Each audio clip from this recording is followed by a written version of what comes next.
Blessing ടുഡേയിലേക്ക് ഒരിക്കൽ കൂടെ എല്ലാവർക്കും സ്വാഗതം. കർത്താവ് നിങ്ങളെ ധാരാളമായിട്ട് അനുഗ്രഹിക്കട്ടെ. ഇന്നത്തെ ദിവസം കർത്താവ് ചിലരുടെ പരിധികൾ കർത്താവ് എടുത്തു മാറ്റുകയാണ്. നിങ്ങളുടെ ജീവിതത്തിൽ ചില വിഷയങ്ങളിലൊക്കെ നിങ്ങൾ വല്ലാതെ പ്രയാസപ്പെട്ടുകൊണ്ടിരിക്കുക, എത്ര ശ്രമിച്ചിട്ടും പുറത്തോട്ടൊന്നും ഇറങ്ങാൻ പറ്റുന്നില്ല, ഒരു ശ്വാസം കിട്ടാത്ത പോലെ, അല്ലെങ്കിൽ ഒരു ടണലിലൂടെ പോകുന്ന പോലെ, ഒരു തുരങ്കത്തിലൂടെ പോകുന്ന പോലെ ഒക്കെ ഫീൽ ചെയ്യുന്നവരുണ്ട്. പക്ഷെ ഞാൻ പറയുകയാണ്, ഇന്നത്തെ ദിവസം ആ ഒരു ജീവ വെളിച്ചം നിങ്ങൾ കാണുകയാണ്. നിങ്ങളത് നിങ്ങൾക്ക് വേണ്ടിയിട്ട് നീതി സൂര്യൻ പ്രത്യക്ഷനാകാനായിട്ട് പോവുകയാണ്. എത്ര പേർ ചേർന്ന് ഒരു ഹല്ലേലൂയ പറയും. തുടർന്ന് നമ്മൾ ഒരുമിച്ച് ചേർന്ന് ഇന്നത്തെ സ്പോൺസേഴ്സ്, ആദ്യത്തേത് UK നിന്ന് അനു ജെയിൻ, ഒരു കീ സ്പോൺസറാണ്. Thank you Anu. നമുക്ക് ഒരുമിച്ച് പ്രാർത്ഥിക്കാം. കർത്താവേ, സഹോദരൻ UK അനുഗ്രഹിക്കപ്പെട്ട ജോലിയും വിസയും ലഭിക്കാൻ ഞങ്ങൾ പ്രാർത്ഥിക്കുന്നു. ജീവിതത്തിന്റെ എല്ലാ മേഖലയിലും ദൈവത്തിന്റെ ഫേവർ ഉണ്ടാകാൻ ഞങ്ങൾ പ്രാർത്ഥിക്കുന്നു. അടുത്തൊരു കോ സ്പോൺസറാണ് ആലുവയിൽ നിന്ന് ഷിജി സാജനാണ്. Thank you. ഞങ്ങൾ ഒരുമിച്ച് പ്രാർത്ഥിക്കുന്നു. കർത്താവെ, ദൈവം നൽകിയ എല്ലാ നന്മകൾക്കും ഞങ്ങൾ അങ്ങേ സ്തുതിക്കുന്നു. മക്കളുടെ വിദ്യാഭ്യാസ ഭാവി അനുഗ്രഹിക്കപ്പെടുവാൻ ദൈവ പൈതലായി അവർ വളരേണ്ടതിനായിട്ടും ഞങ്ങൾ പ്രാർത്ഥിക്കുന്നു. അങ്ങ് അനുഗ്രഹിച്ചതിനായി നന്ദി പറയുന്നു, യേശുവിൻ്റെ നാമത്തിൽ തന്നെ. ആമേൻ, ആമേൻ. കർത്താവ് നിങ്ങളെ എല്ലാവരെയും ധാരാളമായിട്ട് അനുഗ്രഹിക്കട്ടെ. തുടർന്ന് അനുഗ്രഹിക്കപ്പെട്ട സന്ദേശമാണ് നമ്മൾ കേൾക്കാൻ പോകുന്ന ഇന്നത്തെ സന്ദേശം എന്നുള്ളത് God is on your side, ദൈവം നിങ്ങളുടെ പക്ഷത്തുണ്ട് എന്ന് പറയുന്ന സന്ദേശം. വേഗത്തിൽ ഇന്നത്തെ സന്ദേശത്തിലേക്ക് കടക്കാം.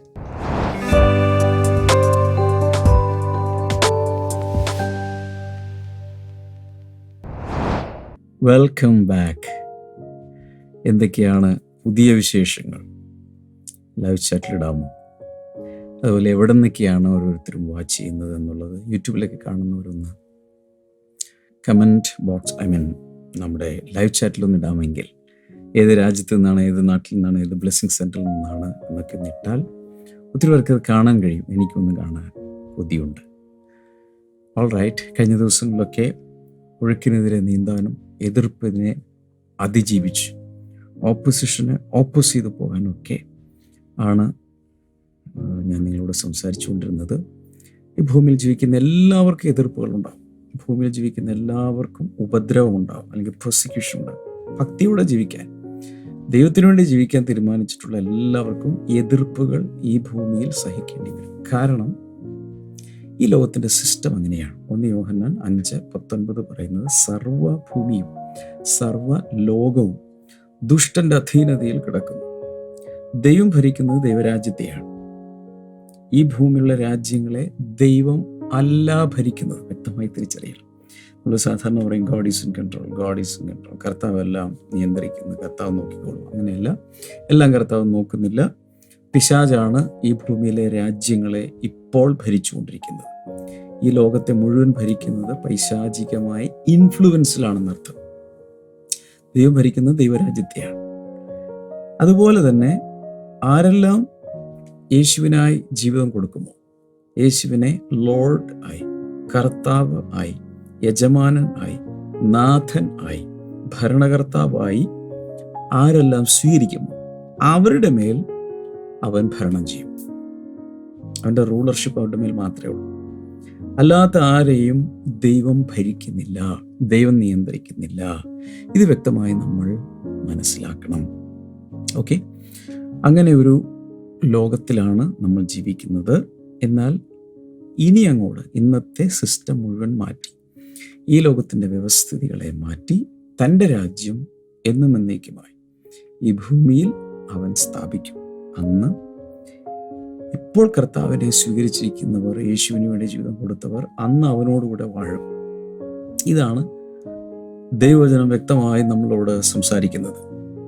അതുകൊണ്ട് തന്നെ വളരെ വ്യക്തമായ ഒരു കാര്യം പറയാൻ ആഗ്രഹിക്കുന്നത്, പലരുടെയും ജീവിതത്തിൽ പല ഈ ഭൂമിയിൽ ഇങ്ങനെ ജീവിക്കുമ്പോൾ പല തെറ്റിദ്ധാരണകളുണ്ട്. ഉദാഹരണത്തിന് എതിർപ്പുകളെല്ലാം കൂടെ വരുമ്പോൾ, അയ്യോ അത് ഞാൻ കാരണമാണ്, എന്തുകൊണ്ടാണ്?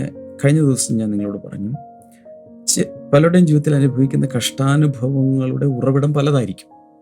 ഒന്ന്, അവരവർ തന്നെ ചെയ്തു കൂട്ടുന്ന പാപങ്ങളുടെ പരിണിതഫലം കൊയ്യുന്നു.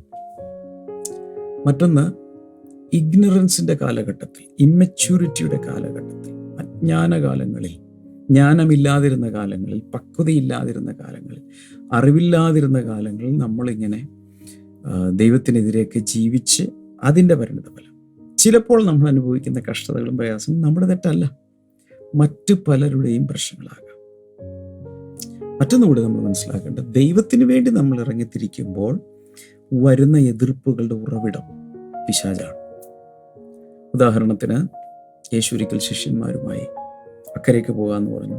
അക്കരയ്ക്ക് ഇതര ദേശത്തൊരു ഭൂതഗ്രസ്തനെ വിടുവിക്കാനുണ്ട്. ആ ദൗത്യത്തിന് വേണ്ടിയാണ് യേശു പോകുന്നത്. എന്നാൽ പോകുന്ന വഴിയിൽ അതിഭയങ്കരമായ കാറ്റും കോളും ഉണ്ടായി. അതൊരു നാച്ചുറൽ ആയിട്ടുള്ള വിൻഡും നാച്ചുറൽ ആയിട്ടുള്ള തിരമാലയൊന്നും ആയിരുന്നില്ല. അത് പൈശാചിക ശക്തിയിൽ ഇളക്കിവിട്ട ഒരു ഭയങ്കരമായ ഒരു ക്ഷോഭമായിരുന്നു.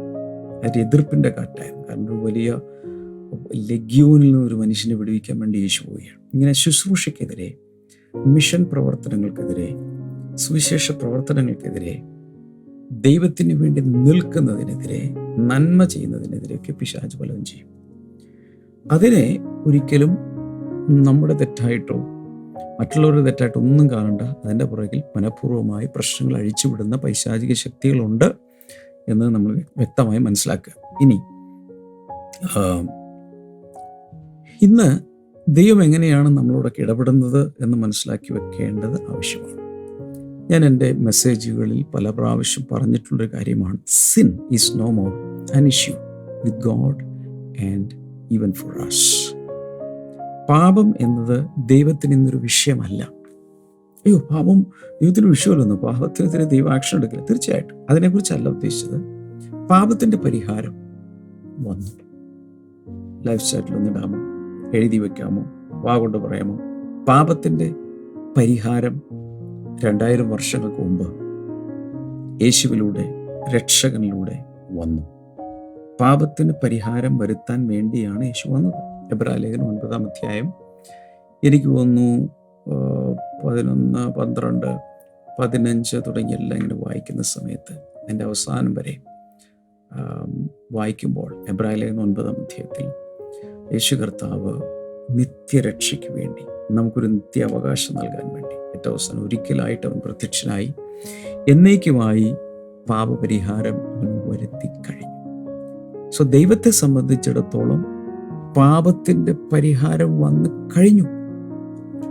വിശ്വസിക്കുന്ന നമ്മെ സംബന്ധിച്ചിടത്തോളവും നമ്മുടെ കഴിഞ്ഞകാല പാപങ്ങളും ഇപ്പോഴത്തെ പാപങ്ങളും വരാനിരിക്കുന്ന പാപങ്ങളും എല്ലാറ്റിനും വേണ്ടി യേശു മരിച്ചു.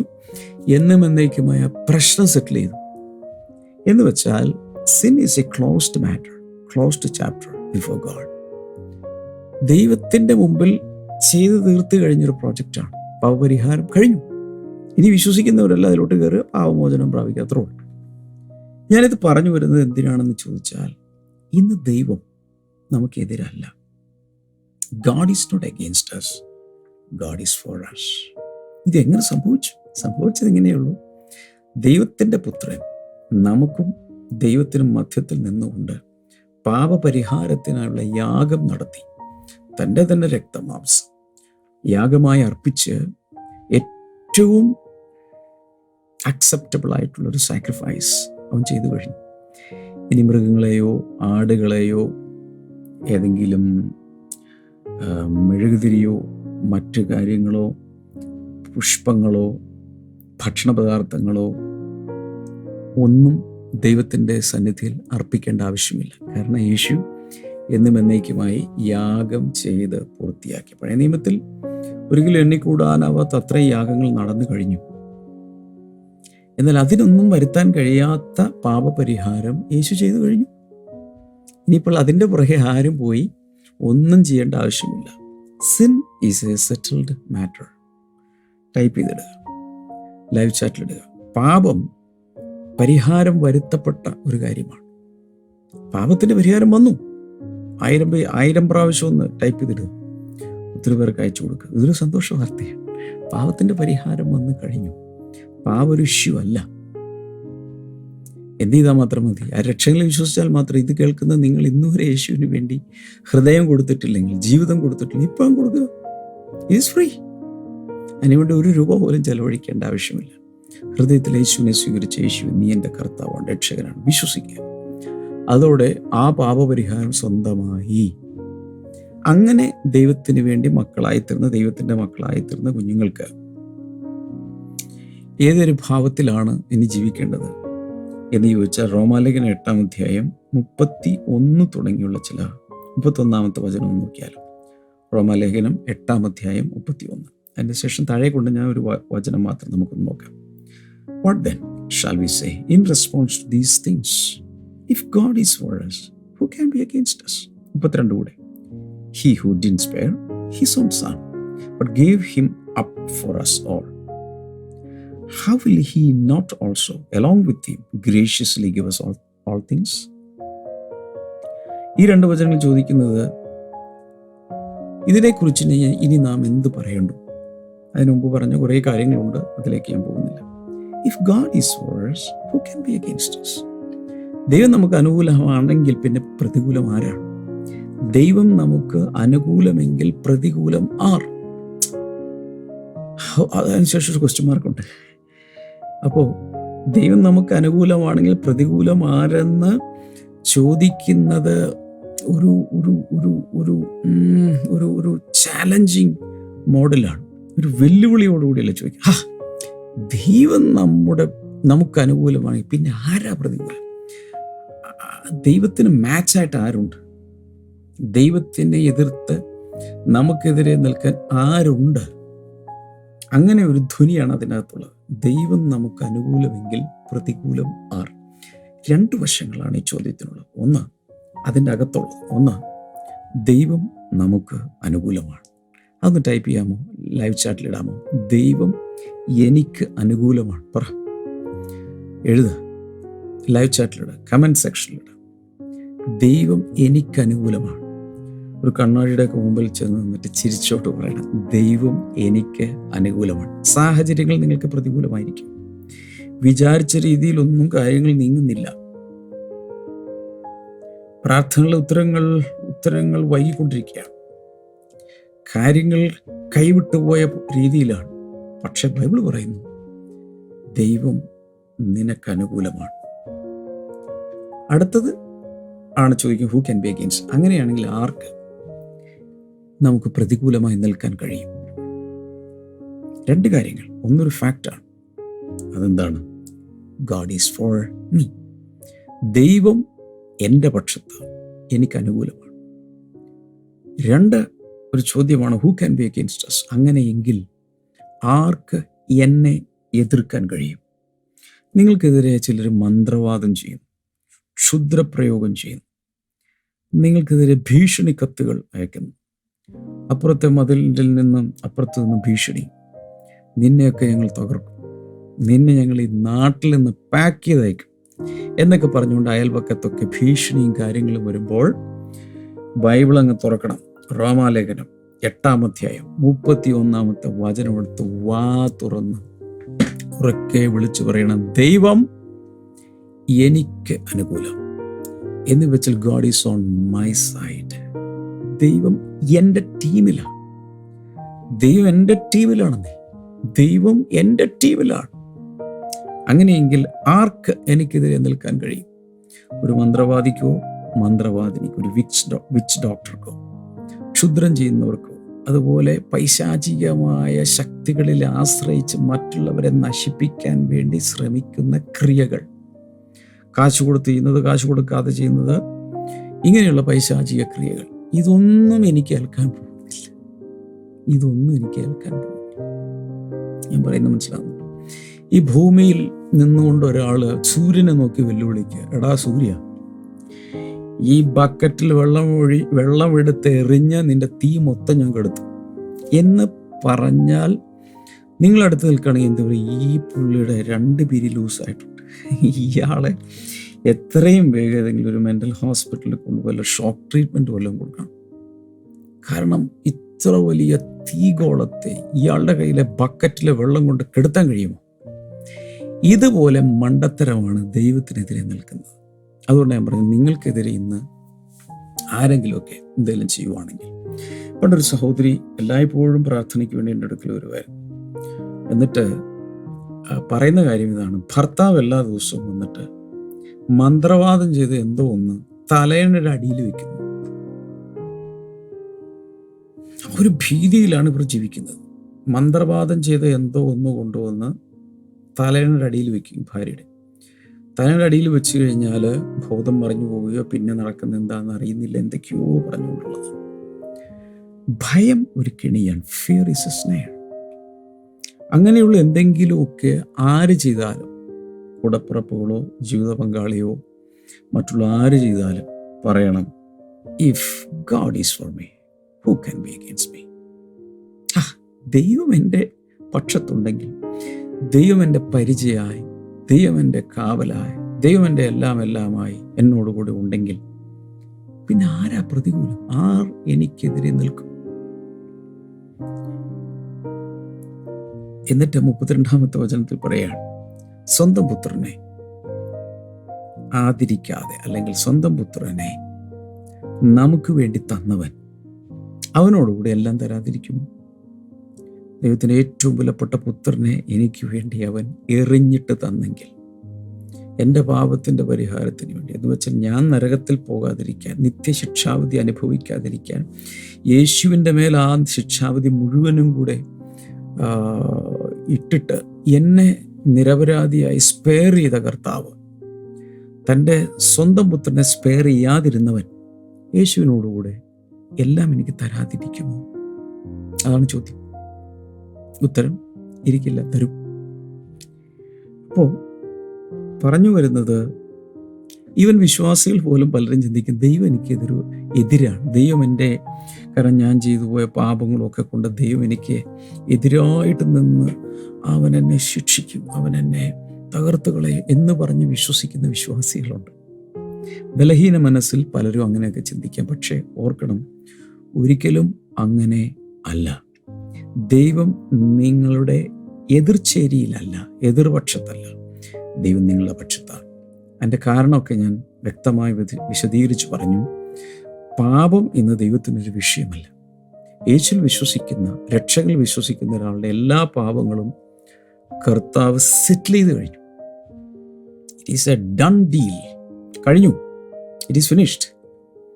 ആ പ്രശ്നം തീർന്നു. അതിൻ്റെ അർത്ഥം ഇനി പാപം ചെയ്തുകൊണ്ടിരിക്കണമെന്നാണോ? നോ. പാപം ചെയ്തു കഴിഞ്ഞാൽ സാത്താന് നമ്മുടെ ജീവിതത്തിലേക്ക് പ്രവേശനം കിട്ടും. സാത്താന് നമ്മൾ കൊടുക്കുന്ന ഒരു ആക്സസ് കാർഡാണ് എന്ത്? സിൻ. നമ്മൾ പാപം ചെയ്താൽ പാപത്തെ കർത്താവ് സെറ്റിൽ ചെയ്തു കഴിഞ്ഞു. പിന്നെ വൺസ് എ വൈൽ എന്തെങ്കിലും ഒരു തെറ്റ് പറ്റിയാൽ കർത്താവിനോട് സോറി പറയുക, കർത്താവ് ക്ഷമിക്കണമെന്ന് പറഞ്ഞുകൊണ്ട് അവൻ്റെ രക്തത്താൽ വിശുദ്ധീകരണം ഏറ്റെടുത്ത് മുന്നിലേക്ക് പോവുക. That's all. അപ്പോൾ പലരും ഇങ്ങനെ ചിന്തിക്കാൻ കാരണം, ദൈവം എൻ്റെ കൂടെ ഇല്ല, ദൈവം എനിക്കെതിരാണ് എന്ന് ചിന്തിക്കാൻ കാരണം, ഒന്ന് അവരുടെ പാപങ്ങളെക്കുറിച്ചുള്ള ചിന്തകളാണ്. ആ കാര്യമാണ് ഞാൻ സംസാരിച്ചത്. Sin is a settled matter.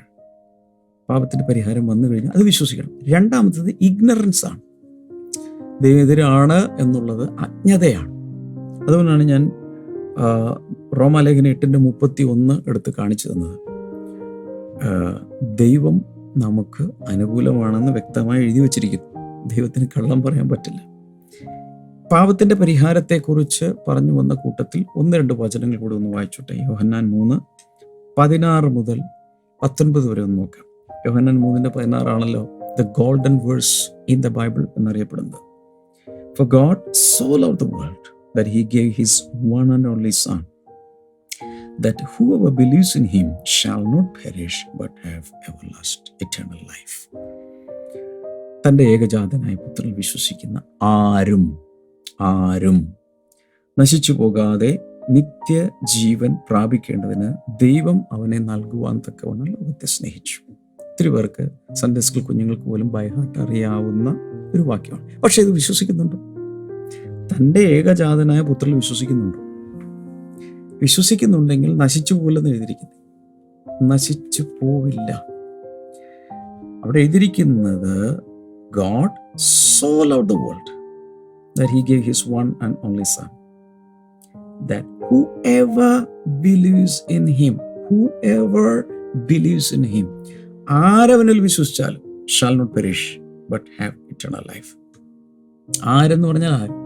സ്ത്രീ ആകട്ടെ, പുരുഷനാകട്ടെ, കുഞ്ഞാകട്ടെ, വലുതാകട്ടെ, പ്രായമുള്ള ആളാകട്ടെ, കല്യാണം കഴിച്ചവരാകട്ടെ, കല്യാണം കഴിക്കാത്തവരാകട്ടെ, ഏത് ജെൻഡർ ആയാലും, ഏത് ജാതി ആയാലും, ഏത് നേഷനായാലും ലോകത്തിൽ സകല മനുഷ്യർക്കും ആർക്കും whoever, you are that whoever, we are that whoever, all are whoever.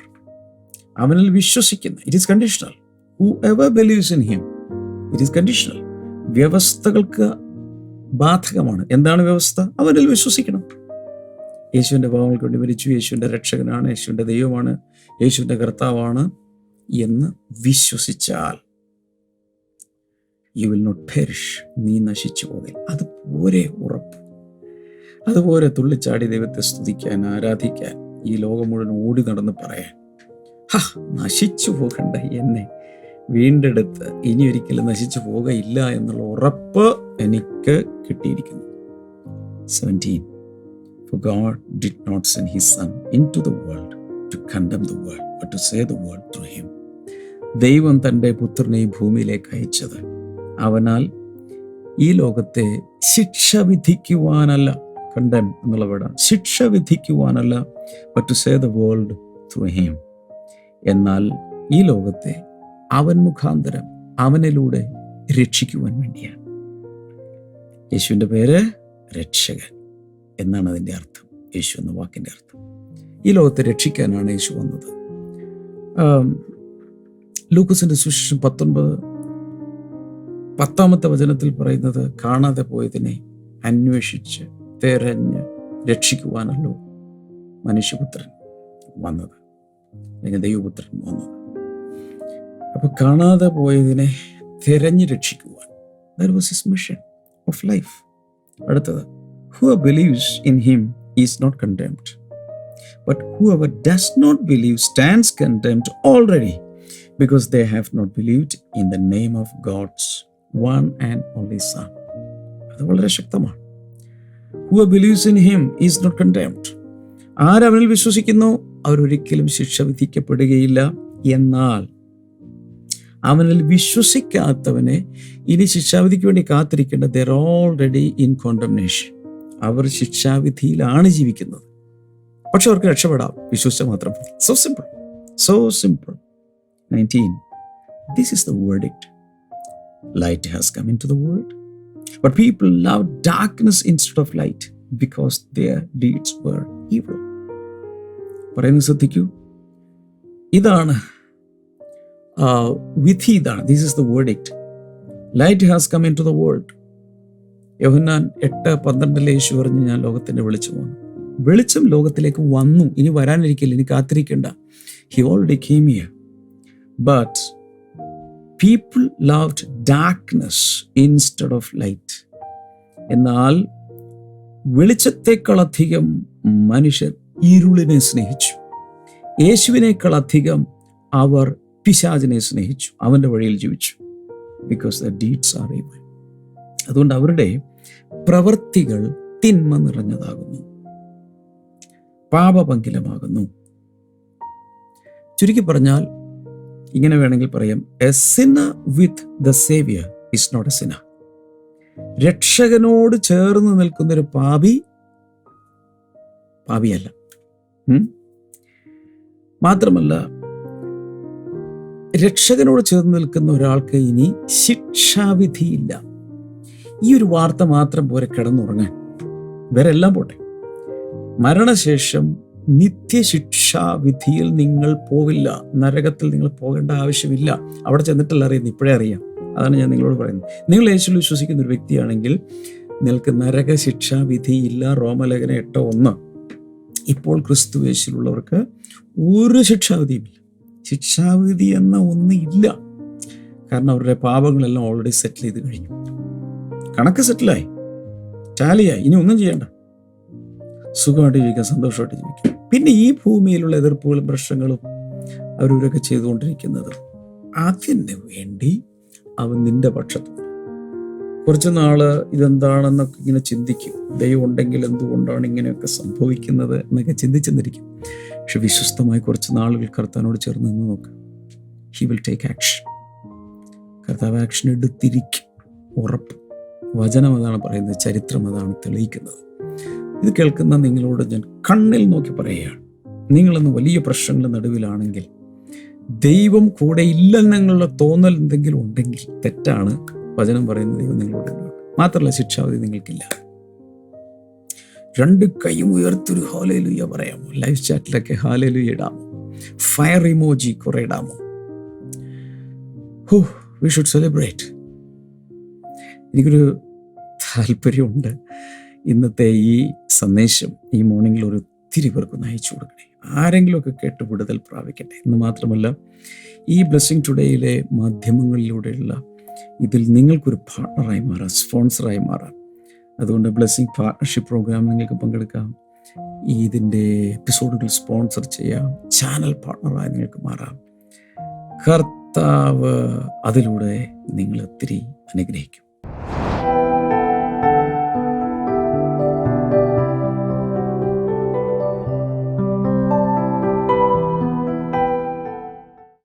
Pastor, ഇത് ഡോക്ടർ മേരി വീണ മാത്യു, അപ്പനും അമ്മയും ഡോക്ടറാണ്.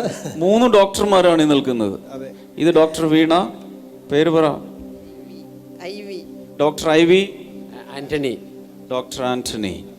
3 ഡോക്ടർമാരാണ് നിൽക്കുന്നത്. അപ്പനും അമ്മയും മോളും എല്ലാം ഡോക്ടർമാരാണ്. ആ വീട്ടിൽ ചെന്ന് നമ്മളും ചിലപ്പോൾ ഡോക്ടറായി പോകും. അതുപോലത്തെ ഒരു വീടാണ്. മോൻ ഡോക്ടറാണ്, മോനും ഡോക്ടറാണ്. പിന്നെ എന്ത് ചെയ്യാനാ? എല്ലാവരും കൂടി വിചാരിച്ചൊരു ഹോസ്പിറ്റലിടാം. ഓക്കെ. ഈ മകൾ വീണ MBBSന് ശേഷം ദൈവകൃപയാൽ തനിക്ക് പോസ്റ്റ് ഗ്രാജുവേഷനുള്ള MDക്കുള്ള അഡ്മിഷൻ തനിക്ക് ലഭിച്ചു. എന്നാൽ താൻ പഠനം ആരംഭിച്ച് ഒത്തിരി പ്രതിസന്ധികളിലൂടെ താൻ കടന്നുപോയി. കാരണം ഓരോ സെമസ്റ്റർ ഫീസായിട്ട് ലക്ഷങ്ങളാണ് ഇതിന് അടക്കേണ്ടിയിരുന്നത്. ഇപ്പോഴത്തെ വിദ്യാഭ്യാസത്തിൻ്റെ രീതി അനുസരിച്ച് ഓരോ ഫീസ് സ്ട്രക്ചർ കേട്ടാൽ പലർക്കും ഹാർട്ട് അറ്റാക്ക് വരും. അതുകൊണ്ട് അത് അനൗൺസ് ചെയ്യാതിരിക്കുക നല്ലത്. ഇവിടെയും ചിലപ്പോൾ ഇനി അവർക്ക് വേണ്ടി പ്രാർത്ഥിക്കേണ്ടി വരും. ഓരോ കോഴ്സ് എടുക്കാൻ, PG കോഴ്സിനെല്ലാം പോകാൻ കെട്ടിവെക്കേണ്ട എമൗണ്ട് എന്ന് പറയുന്നത് ദാറ്റ് ഇറ്റ്സെൽഫ് ഈസ് ഷോക്കിംഗ്. എന്നിട്ട് അതിൻ്റെ മകളുടെ 2ാമത്തെ വർഷത്തിൻ്റെ അവസാനം അതുകൊണ്ട് ഫീസ് അടക്കാൻ സാധിക്കാഞ്ഞത് മൂലം അതിൽ ബ്രേക്ക് വന്നു. തനിക്ക് ക്ലാസ്സിൽ പോകാൻ സാധിച്ചില്ല. അറ്റൻഡൻസ് തനിക്ക് നഷ്ടപ്പെട്ടു. തിസീസ് വർക്ക് എല്ലാം അതുകൊണ്ട് പെൻഡിങ് ആയി. താൻ പരീക്ഷ എഴുതാനുള്ള കാര്യങ്ങൾ തിസീസ് സബ്മിറ്റ് ചെയ്യേണ്ട ദിവസം കഴിഞ്ഞിട്ടും തനിക്ക് സബ്മിറ്റ് ചെയ്യാൻ സാധിച്ചില്ല. എന്നാൽ നമ്മുടെ കൂട്ടായ്മയിൽ നിരന്തരമായി പ്രാർത്ഥിച്ചു. ദേവദാസന്റെ അടുക്കൽ വന്ന് പ്രാർത്ഥിക്കുകയും ഇവരുടെ സോണൽ മിനിസ്റ്ററെയും കൂട്ടു ശുശ്രൂഷകന്മാരെയൊക്കെ വിളിച്ച് ഇവരുടെ വീട്ടിൽ ഒരു ഭവന പ്രാർത്ഥന നടത്തുകയും ചെയ്തു.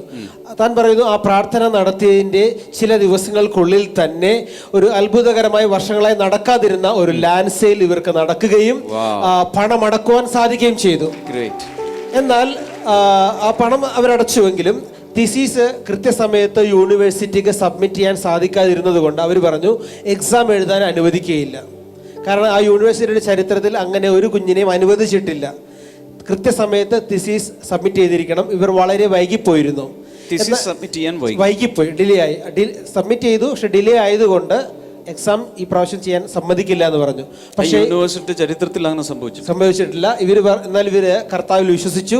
പ്രതീക്ഷ കൈവിടാതെ, കർത്താവിൽ വിശ്വാസം കൈവിടാതെ എല്ലാ ദൈവമക്കളും സോണിലുള്ളവരും ദേവദാസനും എല്ലാം ഇവർക്ക് വേണ്ടി പ്രാർത്ഥിച്ചു. ഇവര് നോർമലി ഇംഗ്ലീഷ് സർവീസിലാണ് വന്നുകൊണ്ടിരിക്കുന്നത്. പല പ്രാവശ്യം ഈ ഒരു വിഷയം എനിക്കറിയാവുന്നതാണ്. കാരണം അത്രയും വലിയൊരു ക്രൈസിസിലേക്ക് ഇവരായി പോയിരുന്നു. പക്ഷേ എന്താണ് ബാക്കി കഥ? എന്നാൽ പരീക്ഷ നടക്കുന്നതിന് 5 ദിവസം മുൻപ് ഈ മകൾക്ക് ലെറ്റർ വന്നു, പരീക്ഷ എഴുതുവാനായി അനുവദിച്ചിരിക്കുന്നു എന്നുള്ളത്. അവർ പറയുന്നു യൂണിവേഴ്സിറ്റിയുടെ ചരിത്രത്തിൽ തന്നെ അങ്ങനെ ചെയ്തു കൊടുക്കുന്നതാണ്, ആർക്കും ഇതുവരെ ചെയ്തിട്ടില്ല. യേശു ചരിത്ര പുരുഷൻ മാത്രമല്ല, ചരിത്രം സൃഷ്ടിക്കുന്നവൻ കൂടിയാണ്. വല്ലവർക്കും വേണ്ടിയല്ല, നിന്റെ ജീവിതത്തിൽ ഒരു ഹിസ്റ്ററി ഉണ്ടാക്കാൻ, ഒരു ചരിത്രം കുറിക്കാൻ യേശുവിന് സാധിക്കും. ചോരത്തിളപ്പുള്ളവരാരെങ്കിലും ഉണ്ടെങ്കിൽ ശക്തിയോടെ ഹല്ലേലൂയ പറഞ്ഞ് യേശുവിനെ മഹത്വപ്പെടുത്തും. മാത്രമല്ല, താൻ എഴുതിയ MD താൻ പീഡിയാട്രിക്സ് ആണ് ചെയ്തത്. അതിൽ ഉന്നത വിജയം മകൾക്ക് കർത്താവ് കൊടുത്തിരിക്കുകയാണ്. Congratulations, V salute U. ഇത്രയും ക്രൈസിസിനിടയിൽ അവള് മാനസിക നിലവൊന്നും തെറ്റാതെ കർത്താവിൽ വിശ്വസിച്ച് പിടിച്ചു നിന്ന് MD എക്സാമിൽ മാസ്റ്റേഴ്സ് ഡിഗ്രിയിൽ പീഡിയാട്രീഷ്യൻ അല്ലേ ആണ് അതിൽ ഉന്നത വിജയം നേടാൻ കർത്താവ് സഹായിച്ചു. ഞാനിവിടെയുള്ള ചെറുപ്പക്കാരികളെയും ചെറുപ്പക്കാരന്മാരെയും എല്ലാം നോക്കി പ്രവചിക്കുകയാണ്. യേശു നിൻ്റെ ജീവിതത്തിലുണ്ടെങ്കിൽ മറ്റാർക്കുമില്ലാത്ത തടസ്സങ്ങളോ പ്രതിസന്ധികളോ ബ്ലോക്കുകളോ ബാരിയറുകളോ നിൻ്റെ ജീവിതത്തിൽ മുമ്പിൽ വന്നാലും ഹർഡലുകൾ ചാടിക്കിടക്കുന്നത് പോലെ നിന്നാൽ ഞാൻ പടക്കൂട്ടത്തിൻ്റെ നേരെ പാഞ്ഞു ചെല്ലും. നിന്നാൽ ഞാൻ മതിൽ ചാടിക്കിടക്കും. സ്തുതിനായ ദൈവത്തെ വിളിച്ചപേക്ഷിക്കുകയും എൻ്റെ ശത്രുക്കളുടെ മേൽ ഞാൻ ജയം ഘോഷിക്കുകയും ചെയ്യും. എന്നിട്ട് പറയുകയാണ്, കർത്താവ് എനിക്ക് വേണ്ടി ചെയ്ത ഉപകാരങ്ങൾക്ക് പ്രത്യുപകാരമായി ഞാൻ എന്ത് ചെയ്യും? എനിക്ക് ആകെ ചെയ്യാനുള്ളത് രക്ഷയുടെ പാനപാത്രം എടുത്ത് അവൻ്റെ നാമത്തെ ഞാൻ വിളിച്ചപേക്ഷിക്കും, ഘോഷിക്കും. പരിശുദ്ധാത്മാവിൽ ഞാൻ പ്രവചിക്കുന്നു, സാക്ഷ്യങ്ങൾ പെരുകാൻ പോവുകയാണ്, അത്ഭുതങ്ങൾ പെരുകാൻ പോവുകയാണ്. ഇന്ന് വരെ സാക്ഷ്യം പറഞ്ഞിട്ടില്ലാത്തവർ, ഇന്ന് വരെ സാക്ഷ്യ സ്റ്റേജിൽ പറഞ്ഞിട്ടില്ലാത്തവർ, നിങ്ങൾ ക്യൂവിലാണ്. അടുത്തത് നിങ്ങളുടെ അവസരമാണ്, നിങ്ങളുടെ ഊഴമാണ്. കൈക്ക് എത്ര നീളമുണ്ടോ അത്രയും നീളത്തിൽ കൈ നീട്ടി പറഞ്ഞ് സാക്ഷ്യം പറയാൻ നിങ്ങൾ തയ്യാറാകുക. പറഞ്ഞോ, ഒന്ന് രണ്ട് കൈ എത്തുന്നില്ലെങ്കിൽ എഴുന്നേറ്റ് നടന്ന് തൊട്ടിട്ടായാലും സാക്ഷ്യം പറയാൻ നിങ്ങൾ തയ്യാറാകുക. കർത്താവ് ഇനിയുണ്ടോ? കർത്താവ് ഈ ഡോക്ടറുടെ കുടുംബത്തെ അനുഗ്രഹിക്കുന്നു. വീണയ്ക്കായി പ്രത്യേകിച്ച് പ്രാർത്ഥിച്ച് അനുഗ്രഹിക്കുന്നു. തുടർന്നും ഈ കുടുംബത്തെ അത്ഭുതകരമായി വഴി നടത്തുന്നതിനായി നന്ദി, യേശുവിൻ്റെ നാമത്തിൽ ആമേൻ. God bless you. ആക്ച്വലി പലരുടെയും മുമ്പിൽ നിന്ദിക്കപ്പെട്ട അവസ്ഥയിൽ ദൈവം എനിക്ക് തന്ന വാഗ്ദത്വമാണ് സാം 91. നിന്റെ കഷ്ടതയിൽ ഞാൻ നിന്നോട് ചേർന്ന് നിൽക്കും, ഞാൻ നിന്നെ മോചിപ്പിക്കുകയും മഹത്വപ്പെടുത്തുകയും ചെയ്യും. അത് പലരുടെയും മുമ്പിൽ ഞാൻ നിന്ദിക്കപ്പെട്ടിട്ടുണ്ട്, വീട്ടുകാരുടെയും മുമ്പിൽ. പക്ഷെ ആ സമയത്ത് ദൈവം എനിക്ക് പിടിച്ചു നിൽക്കാൻ തന്ന വാഗ്ദത്വമാണ് ഈ വാഗ്ദത്വം. എനിക്ക് ദൈവത്തിൻ്റെ യേശുവിന് എത്ര നന്ദി പറയണമെന്ന് എനിക്കറിയില്ല. അതുപോലെ തന്നെ മാനിച്ചു യേശു. സകല മഹത്വവും ഈ എക്സാം എഴുതാൻ പോലും എനിക്ക് സാധിക്കുമെന്ന് ഒരിക്കലും വിചാരിച്ചതല്ല. അത് ദൈവം സാധിപ്പിച്ചു തന്നു. യേശുവിന് സകല മഹത്വവും മഹിമയും. ആമേൻ. God bless U.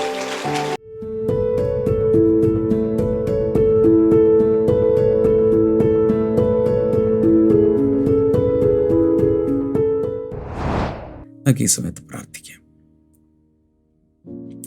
യേശുവിൻ്റെ നാമത്തിൽ ഈ സമയത്ത് ആഗ്നസ് എന്ന പേരുള്ളൊരു സഹോദരിയെ കർത്താവ് തൊടുന്നു. ഒരു വലിയ വിടുതൽ ഇപ്പോൾ നടക്കുക. തേനീച്ചക്കൂട് പോലെ തല ഇങ്ങനെ ഭയങ്കരമായി പ്രയാസം അനുഭവിക്കുന്ന ആ ഒരു അനുഭവം യേശുവിൻ്റെ നാമത്തിൽ ലിഫ്റ്റ് ചെയ്ത് മാറിപ്പോവാണ്. യേശുവിൻ്റെ നാമത്തിൽ മാറിപ്പോട്ടെ. വലിയൊരു ദൈവിക സമാധാനം, അതോടൊപ്പം ചില രോഗങ്ങൾ സൗഖ്യമാക്കുന്നു. അതുപോലെ തന്നെ ആലിസ് എന്ന പേരുള്ള മറ്റൊരു സഹോദരിയെയും കർത്താവ് ഈ സമയത്ത് സൗഖ്യമാക്കുന്ന. ശരീരത്തിലെ എല്ലാവിധ രോഗങ്ങളും യേശുവിൻ്റെ നാമത്തിൽ മാറിപ്പോട്ടെ in the name of Jesus. അതുപോലെ ചില വ്യക്തികൾക്ക് ഈ കവിളിലെ മസിൽസ് ഒരു ഭാഗത്തേക്കിന് വലിച്ചു പിടിക്കുന്ന പോലെ ഉള്ളൊരു രോഗം യേശുവിൻ്റെ നാമത്തിൽ അത് മാറിപ്പോകുന്നു. ഡീഹൈഡ്രേഷൻ മുഖാന്തരം വല്ലാതെ ശരീരത്തിൽ പ്രയാസങ്ങൾ അനുഭവിക്കുന്ന ചില വ്യക്തികളെയും കർത്താവ് ഇപ്പോൾ സൗഖ്യമാക്കുന്നു ഇൻ ജീസസ് നെയിം. അപസ്മാരം യേശുവിൻ്റെ നാമത്തിൽ മാറിപ്പോട്ടെ. ഓട്ടിസം മാറിപ്പോട്ടെ. Thank you. ശരീരം വല്ലാതെ ക്ഷീണിക്കുന്നു, വെയിറ്റ് കുറഞ്ഞു പോകുന്നതിൻ്റെ കാരണം കണ്ടെത്താൻ കഴിയുന്നില്ല. യേശുവിൻ്റെ നാമത്തിൽ കാരണം കണ്ടെത്തിയാൽ ഇല്ലെങ്കിലും വിടുതൽ ഉണ്ടാകട്ടെ. പ്രാർത്ഥന കേട്ടതിനായി നന്ദി ഇൻ ജീസസ് നെയിം. ആമേൻ. കർത്താവ് എല്ലാവരെയും ധാരാളം അനുഗ്രഹിക്കട്ടെ. നാളെ വീണ്ടും കാണാം. ബൈ.